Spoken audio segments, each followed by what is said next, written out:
ಸ್ವಲ್ಪ ಲೋಪದೋಷಗಳಿಂದಲೇ ಆಗ್ತದೆ. 100ಕ್ಕೆ 100% ಸರಿಯಾಗಿ ಮಾಡೋರು ಅಂದರೆ ದೇವತೆಗಳು ಮಾತ್ರ. ಋಷಿಗಳು ಕೂಡ 100ಕ್ಕೆ 100% ಸರಿಯಾಗಿ ಮಾಡಲಿಕ್ಕೆ ಆಗಲ್ಲ ಅಂತ ಹೇಳ್ತಾರೆ. ಅಂಥದ್ದು ನಾವು ಮಾನವರು ಕಿಚಿತ ಹಾಗೆ ಹೀಗೇನೂ ಆಗೋ ಪ್ರಸಂಗ ಇರುತ್ತೆ. ಆದರೂ ಗುರುಗಳದನ್ನೆಲ್ಲ ಕ್ಷಮ ಮಾಡ್ತಾರೆ. ಇಂತಹ ಪ್ರಸಂಗದಲ್ಲಿ ಮಾನವರಿಗೆ ಅನುಕೂಲವಾಗುವಂತೆ ದೇವರು ಒಂದು ದೊಡ್ಡ ಮಾತನ್ನು ಕೂಡ ಹೇಳಿದ್ದಾನೆ. ಅದನ್ನೇ ಆಚಾರ್ಯರು ಹೇಳಿದ್ದಾರೆ, ಸರ್ವಂ ಕರ್ಮ ಅಖಿಲಂ ಪಾರ್ಥ ಜ್ಞಾನೇ ಪರಿಸಮಾಪ್ಯತೆ. ಯಾವುದೇ ಒಂದು ಕರ್ಮ ಮಾಡಲಿ ಅದು ಪರಿಪೂರ್ಣವಾದಂತಹ ಫಲ ಕೊಡಬೇಕು ಅಂತಂದರೆ ಜ್ಞಾನ ಕಾರ್ಯದಿಂದಲೇ ಅದು ಪರಿಪೂರ್ಣವಾದಂತಹ ಫಲ ಕೊಡಲಿಕ್ಕಾಗತ್ತೆ.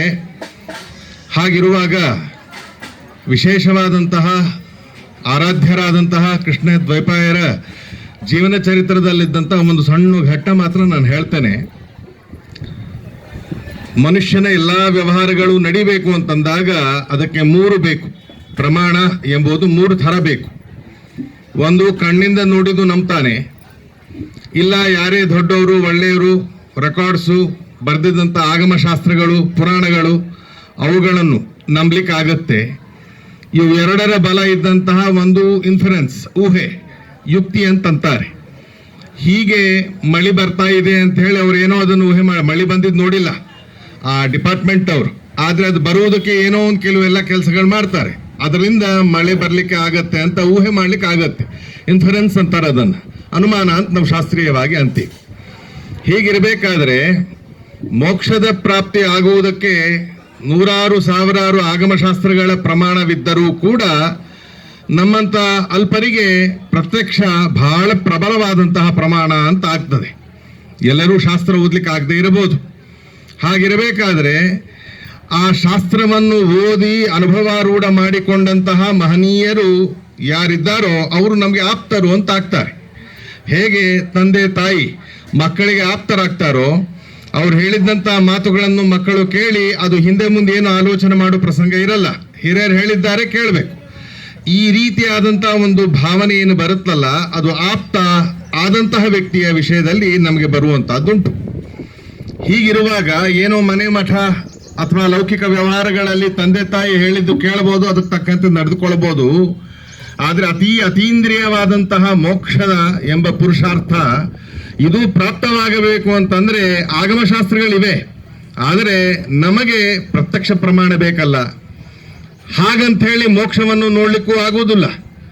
ಮೋಕ್ಷಕ್ಕೆ ಹೋದಾಗಲೇನೆ ನಮಗೆ ಕಣ್ಣಿಗೆ ಕಾಣುವುದು. ಹೋಗುವವರನ್ನು ನೋಡಿ ಅವರು ಹೀಗಿದೆ ಅಂತ ನೋಡಿ ಹೇಳಿದಾಗ ಅದನ್ನು ನಂಬಲಿಕ್ಕಾಗತ್ತೆ. ಹಾಗೆ ಸಮಗ್ರವಾದಂತಹ 100,000 ಸಿದ್ಧಾಂತಗಳೆಲ್ಲವೂ ಕೂಡ ಇದ್ದರೂ ಕೂಡ ಭಾರತೀಯ ಸನಾತನ ಧರ್ಮಕ್ಕೆ ಸಂಬಂಧಪಟ್ಟು ಬೇರೆ ಬೇರೆ ಬೇರೆ ಬೇರೆ ಪ್ರಕರಣಗಳಾಗಲಿ ಬೇರೆ ಬೇರೆ ವಿಭಾಗಗಳಾಗಲಿ 100 ಥರ ಸಿದ್ಧಾಂತಗಳಿದ್ದರೂ ಕೂಡ ಮೋಕ್ಷವನ್ನು ಕೊಡುವ ಸಿದ್ಧಾಂತ ಯಾವುದು ಅಂತಂದ್ರೆ ಅದು ಮಧ್ವ ಸಿದ್ಧಾಂತ ಮಾತ್ರ.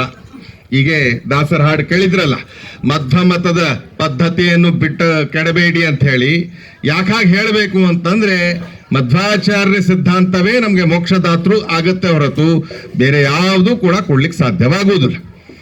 ಇದನ್ನು ಸ್ಪಷ್ಟವಾಗಿಯೂ ಕೂಡ ಸುಮಧ್ವ ವಿಜಯದಲ್ಲಿ ಶೇಷದೇವರೇ ಸನತ್ ಕುಮಾರಾದಿಗಳನ್ನೆಲ್ಲರೂ ಕೂಡ ಹೇಳುವಾಗ ಅದನ್ನ ಪ್ರಸ್ತಾವನೆ ಮಾಡಿದ್ದಾರೆ. ಮಹಾನಂದ ತೀರ್ಥಸ್ಯ ಭಾಷ್ಯ ಭಾವಂ ಮನೋವಾಕ್ಭಿರಾವರ್ತಯಂತೆ ಸ್ವಶಕ್ತ ಸ್ವರಾಧ್ಯಾನರಾಂತ ಮುಕುಂದ ಪ್ರಸಾದ ತಿಮಂ ಮೋಕ್ಷಮೇತೆ ರಮಂತೆ ಸದೇತಿ ಅಂತ ಹೇಳಿ ಈ ರೀತಿಯಾಗಿ ನಾನಾ ವಿಧವಾದಂತಹ ದೇವತೆಗಳಾಗಲಿ ಮಾನವರೇ ಆಗಲಿ ಮಧ್ವಾಚಾರ್ಯರ ಸಿದ್ಧಾಂತದ ಅನುಷ್ಠಾನವನ್ನು ಮಾಡಿ ಅವಶ್ಯವಾಗಿಯೂ ಕೂಡ ಮೋಕ್ಷವನ್ನು ಪಡಿತಾರೆ ಅಂತ ಹೇಳಿ ಶೇಷದೇವರ ಮಾತು ಇದೆ. 100 ಆಗಮಗಳು ಇವೆ, ಆದರೂ ನಮಗೆ ಪ್ರತ್ಯಕ್ಷ ಬೇಕಲ್ಲ. ಆ ಪ್ರತ್ಯಕ್ಷಕ್ಕೆ ನಿದರ್ಶನ ಯಾರು ಅಂತಂದ್ರೆ ನಮ್ಮ ಇವತ್ತಿನ ಆರಾಧ್ಯರಾದಂತಹ ಶ್ರೀಕೃಷ್ಣ ದ್ವೈಪಾಯನ ತೀರ್ಥರು. ಅವರ ಇತಿಹಾಸ ಮುಂದೆ ವಿದ್ವಾಂಸರು ಪ್ರಸ್ತಾವನೆ ಮಾಡೋರಿದ್ದಾರೆ. ಸಾಮಾನ್ಯ ಎಲ್ಲರಿಗೂ ಗೊತ್ತಿದೆ. ಎಲ್ಲ ವಿಧವಾದಂತಹ ಲೌಕಿಕ ವ್ಯವಹಾರಗಳನ್ನು ಬಿಟ್ಟು 100 ಶಿಷ್ಯರಿಗೆ ಇಲ್ಲೇ ಸಮೀಪದಲ್ಲಿ ಏನೇ ಪಾಠ ಹೇಳ್ತಾ ಸಮಗ್ರವಾದಂತಹ ತಮ್ಮ ಜೀವನವನ್ನು ಮಧ್ವಾಚಾರ್ಯರ ಸಿದ್ಧಾಂತದ ಪ್ರಚಾರಕ್ಕಾಗಿ ಮೀಸಲಾಗಿಟ್ಟಿದ್ದಂತಹ ಮಹನೀಯರು ಕೃಷ್ಣ ದ್ವೈಪಾಯನರು. ಅದಕ್ಕೆ ತಕ್ಕಂತೆ ಅವರು ಪಡೆದ ಫಲವೂ ಕೂಡ ಹಾಗೆಯೇ ಇದೆ.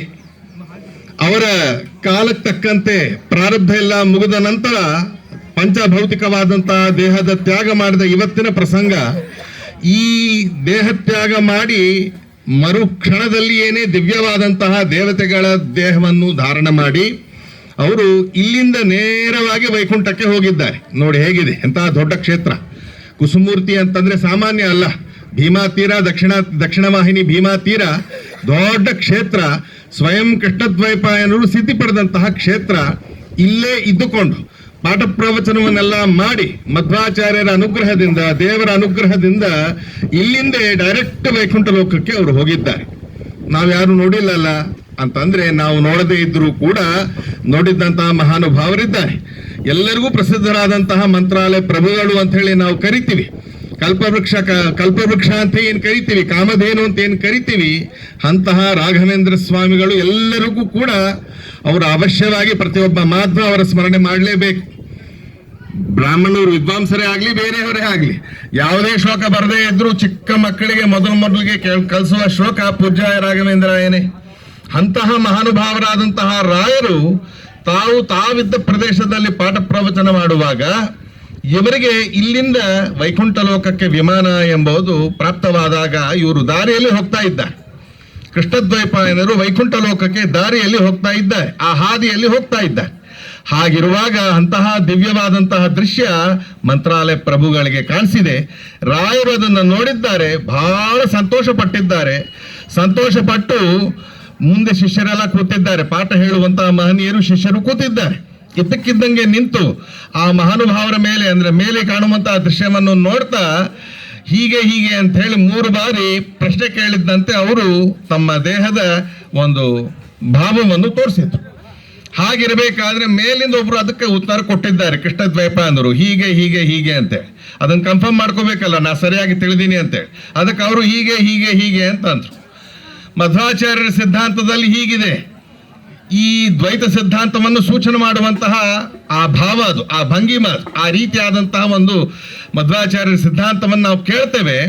ಅದನ್ನ ತಕ್ಕಂತೇನೆ 2 ಅಂತ ಹೇಳಿ ಸೂಚನೆ ಮಾಡಿದಾಗ ಅವರು ಬಹಳ ಸಂತೋಷ ಅಂತ ಹೇಳಿ ಮತ್ತೆ ಪಾಠವನ್ನು ಹೇಳಲಿಕ್ಕೆ ಶುರು ಮಾಡಿದ್ರು.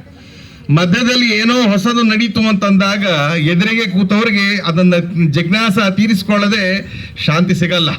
ಹಾಗಾಗಿ ಶಿಷ್ಯರಿಗೆ ಏನು ಸ್ವಾಮಿ ಇದ್ದಕ್ಕಿದ್ದಂಗೆ ಪಾಠ ಬಿಟ್ಟು ನಿಂತು ಯಾರನ್ನೋ ನೀವು ನೋಡಿದ್ದಂಗಾಯ್ತು, ನಮಸ್ಕಾರ ಮಾಡಿದ್ದಂತಾಯ್ತು, ಅವರೇನೋ ಹೇಳಿದಂಗಾಯ್ತು, ನೀವೇನೋ ಹೀಗೆ ಮಾಡಿದ್ದೀರಿ, ಏನಿದೆಲ್ಲ ನಮ್ಗೆ ಯಾರಿಗೂ ಏನು ತಿಳಿದಿಲ್ಲ ಅಂತಂದಾಗ ಅದಕ್ಕೆ ರಾಯರು ಹೇಳ್ತಾರೆ, ನಾನು ಮಹಾವಿಷ್ಣು ಭಕ್ತರಾದಂತಹ ಕೃಷ್ಣದ್ವೈಪಾಯನರು ವೈಕುಂಠ ಲೋಕಕ್ಕೆ ಹೋಗುವಂತಹದ್ದು ನಾನು ನೋಡಿದ್ದೇನೆ.